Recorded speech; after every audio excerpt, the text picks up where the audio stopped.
This is the brand new Arrma Vorteks V4, and this could be the best budget bashing value today if, and only if, this brand new 2-in-1 80 amp ESC is any good. And we're gonna find out, because I've got a previous generation ESC and we're gonna directly compare the two. But before we get into testing, we need to see what else is new, and that starts with this beautiful brand new body. Arrma have done a fantastic job with this body. I love this color scheme. It does look fairly similar to the previous generation body, but there are a few key differences. And the most obvious of those differences is the brand new body latching system. In order to remove this body, you simply push down the button in the front and the rear and it lifts straight off. This new latch system, while fairly simple in operation, is actually pretty complicated in engineering and design. When you push this spring-loaded button in, it moves these two metal arms. Those arms cam around a point in the middle, which pushes them out of these holes through a fairly complex little arc right here on the outside edge. And those wires latch into and release from these pegs in the chassis. And whereas these buttons are fairly stiff, they are relatively easy to take off. I do have some concern about their long-term durability, as I'm not sure if these wires will stay straight, and I'm curious to see if these notches deform over time. We're going to be testing that in a few minutes. This body is made from medium thickness Lexan, and whereas it's not a full cage, it does have skid plates in the center and reinforcement in the rear and the front where those latches are. Underneath that, Arrma has made a ton of updates, many of which we're going to love, and a few of which we might not be so thrilled about. It looks like these tires are going to be the exact same tires that were on the previous generation, and that's a good thing because they are good tires. Of course, I want to go bigger when we upgrade this thing to 4S. So stay tuned if you want to see that, because I think turning this thing into an actual truggy will be easy and really awesome. These tires have a fairly hard compound that should last a pretty long time. They are vented on the outside, and they're on 14mm hexes with some pretty sturdy wheels. Underneath that, we have metal hexes. These appear to be zinc or aluminum. These hubs and knuckles look identical, but there is one major change in this area.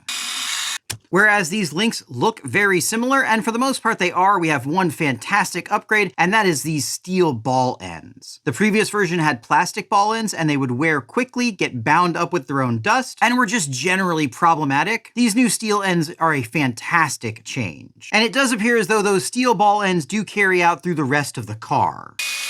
Moving on to the shocks, these do appear basically identical to the previous version. That's not a bad thing, as whereas these shocks are kind of an interesting design, they actually unload from the bottom using a special tool. They've proven to be pretty durable. The original version of them had a bit of a problem with leaking, but they fixed that with some silicone O-rings, and since then, these have been a nice shock. Again though, we've got metal ball ends top and bottom, which is a really fantastic upgrade. These shocks feel nice and plush, and I don't feel any air in them, which means we probably won't have to dig into these. Moving back from that, you can see they've incorporated the same battery hold downs as the V2.5 4S cars.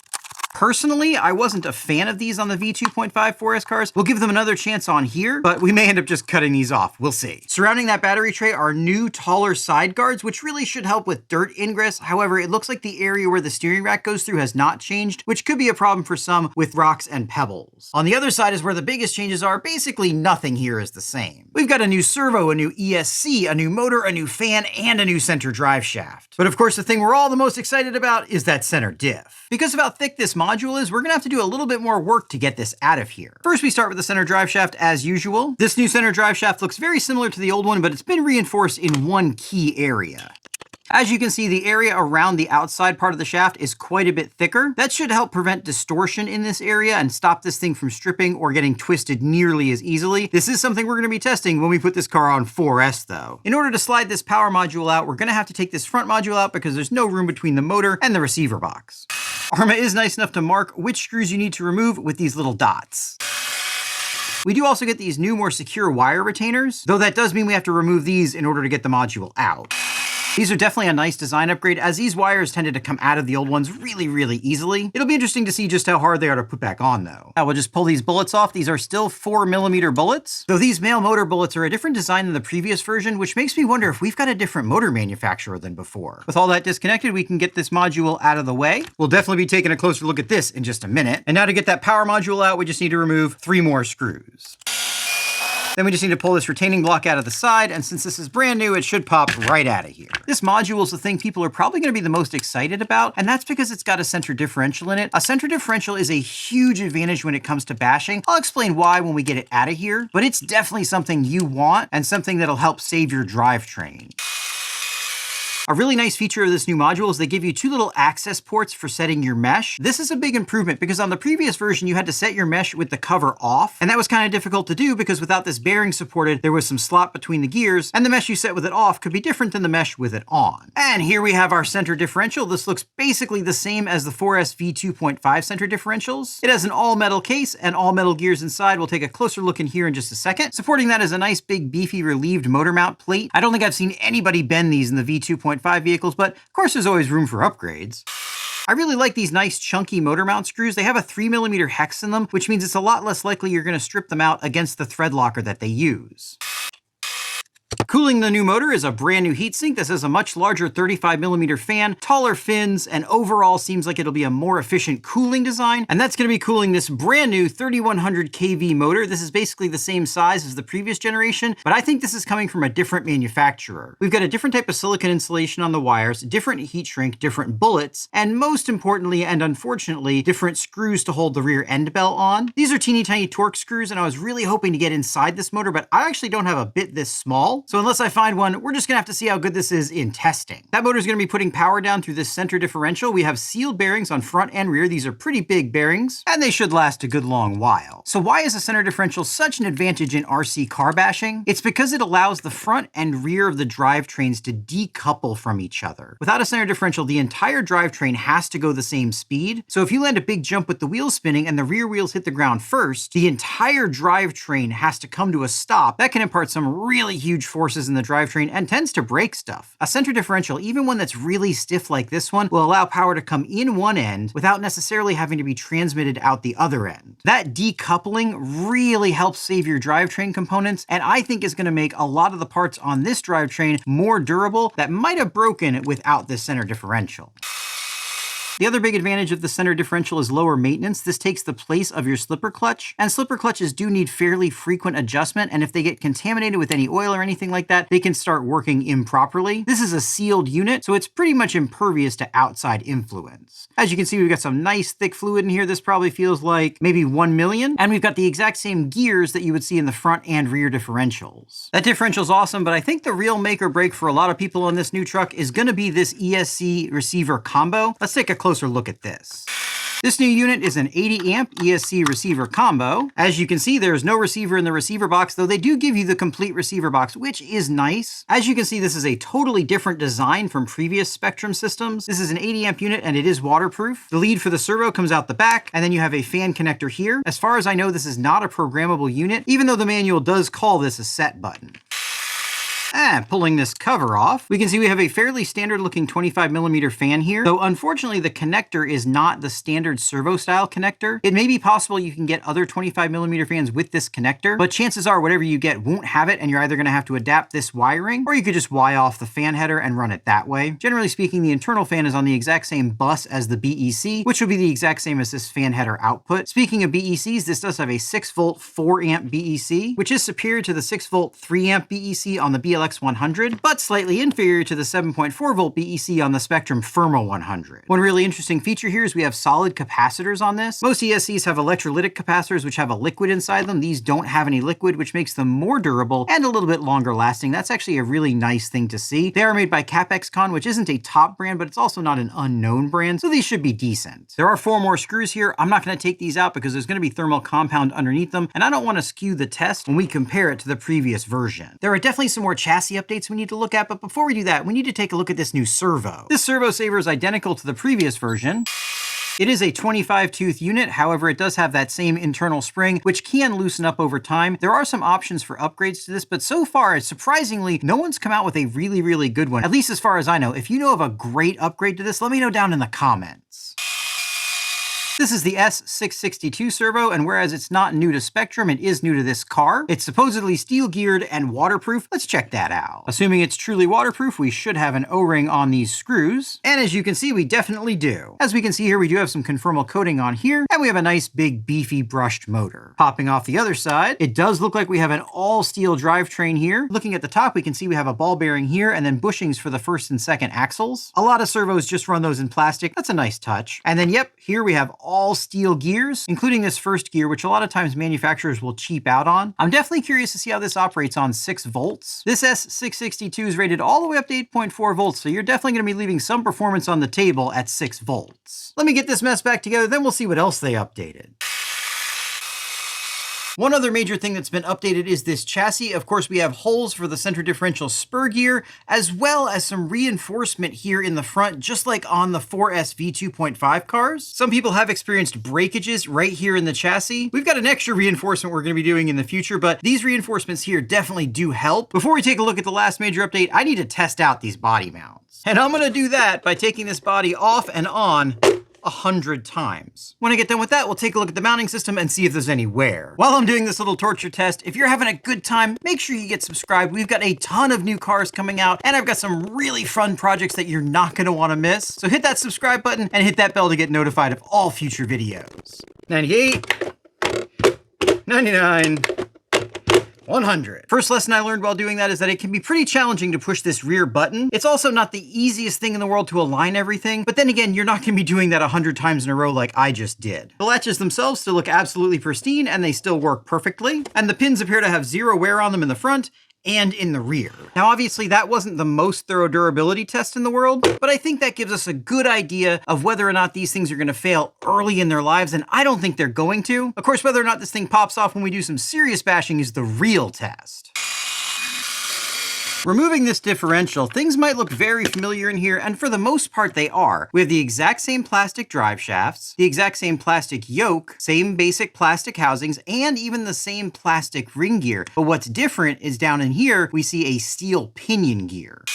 At first, it might seem kind of odd to keep the plastic ring gear but change the pinion gear to steel, but it does make sense. The pinion gear only has a few teeth on it, while the ring gear has far more. That means each individual tooth is going to experience a lot more wear on the pinion gear than on the ring gear. Typically, when we see these wear out, it is the pinion gear that wears out first. That being said, there's only one way to find out if this upgrade's going to stand up to some power. Let's get this truck back together and get to testing. All right, guys, Arrma claims 50 miles an hour. Let's see what that translates to in real-world off-road. Full throttle, feels stable. Bringing it back, full throttle. Yeah, she feels really good. All right, one more pass. Full throttle. All right, let's see what we got. 50 miles an hour, there we go. That means it could probably do a little bit more on road, especially with some gearing.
guys, so far this thing feels absolutely awesome, and that includes the new 2-in-1 ESC. I've got a lot of experience with these Hobbywing Max 10 based ESCs, and they're really good, but they do tend to have a little bit of hesitation off the line. I'm not feeling any of that with this new ESC. I will say the body is a little bit difficult to take off when it's really dusty. These pins bound up just a little bit, but I expect them to loosen up as they wear in. But everything under here so far has been great. But that's subjective, and I want to be objective, so what we're going to do is get an on-road top speed run with this ESC, as well as a 0 to 30 time, and then we're going to swap out to this ESC and do the exact same thing. We're going to use the same fully charged SMC 3S battery for both runs. Speaking of the battery, I do want to say I'm not a huge fan of these clips. The battery doesn't really fit in this notch. Being a hard case, it's not that big of a deal, but if you're running a soft case, these sharp edges could dig into it and cause problems. Obviously, you can just swap these out, but still, I'm not sure I like them. I do like pretty much everything else about this car, though. But is this 2-in-1 ESC better than the old one? Let's go find out. And when we come back, we're going to be putting 4S, bigger tires, and a wide kit on this thing. All right, top speed run first. It's definitely stable.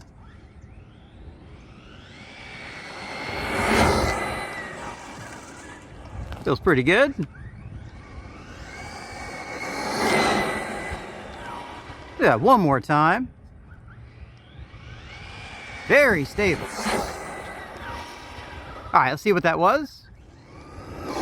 50 miles an hour, same thing we got off-road, so there's probably some more gearing we could do, but let's see what we can do 0 to 30. First hit. Let's check that.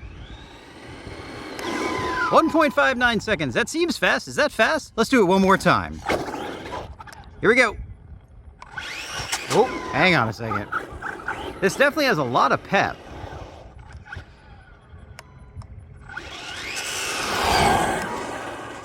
All right, let's see what that was. 1.59 seconds again. Okay, so we got about 1.6 seconds 0 to 30 on this. Let's go switch ESCs. Of course, since this is a 2-in-1 ESC, we're also going to be losing our receiver, so we're going to have to swap in a different receiver. We're going to be losing our stability control as well, because that's part of the ESC. This is really the main downside to a 2-in-1 ESC. If you want to swap out either the ESC or the receiver, you have to swap out both. Arrma did make the fan cable long enough to reach into the receiver box. That's a nice touch. And of course, since this is the previous generation ESC, it should bolt right up. All right, let's go top off this battery and see if there's any difference.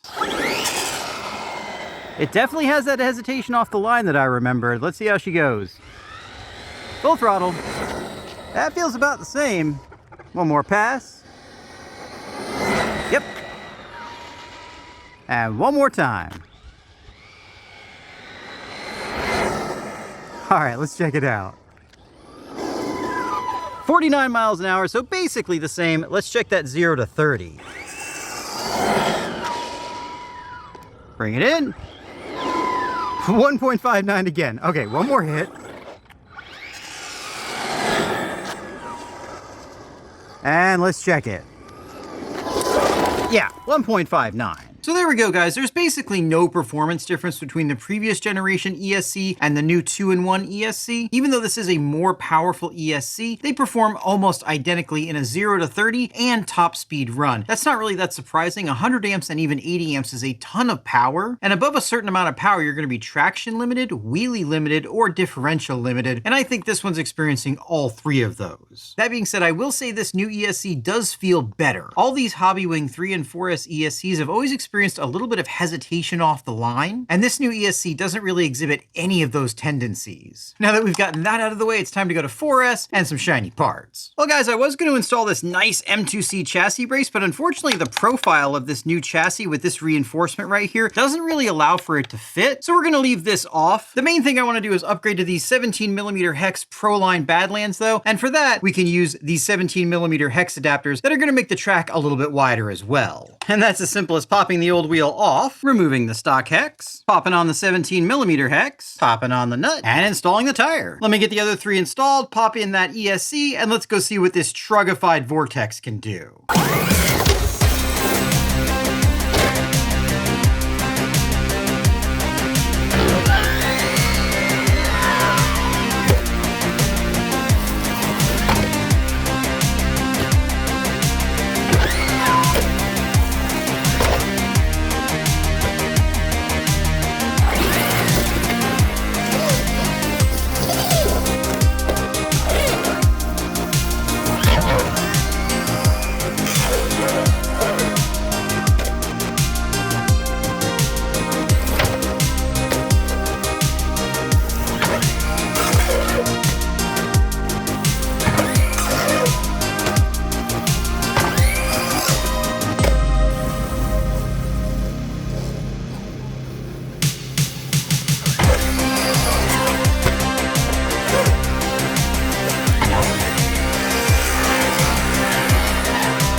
Well guys, that's a new one. I blew the top of this shock completely off. I probably have 100 packs total through various permutations of this platform, and I've never done that before. I don't really blame the truck for that, as I was doing some really silly stuff out there as you saw, and I expected something to break. Mostly I wanted to make sure that the drivetrain wasn't going to break, and all the plastic axles held up great. The center drive shaft's still doing well, as is the motor and the servo. And overall, it seems like the new V4 Vortex is an awesome upgrade from the previous version. It's not perfect. These latches get a little bit stuck when there's a bunch of dust. Obviously, this new combination ESC receiver has the limitation that if you replace one of them, you have to replace both of them. Though I suspect most people that buy these cars probably are never going to touch the electronics. I'm an enthusiast, so I'm always going to be messing with them, but most people probably just run whatever it comes with. I just plain don't like these battery strap hold downs. The straps themselves are locked in place by this side pod, and you have to have it adjusted perfectly for your battery in order for these to work. Of course, if you're only using one battery, that's not a big deal, but if you're switching different batteries, it's going to be a pain. Obviously, that's not a hard thing to upgrade, and it's nice to at least have a strap style battery box. I did get one rock stuck in the steering system, so that still is a problem, which isn't a surprise because it hasn't been upgraded. That being said, this thing is a tank and a lot of fun. This truck's main competition is going to be the Traxxas Rustler, and for less money, you get more truck. It's kind of hard to go wrong with that. It's also kind of hard to go wrong by subscribing and then watching this video.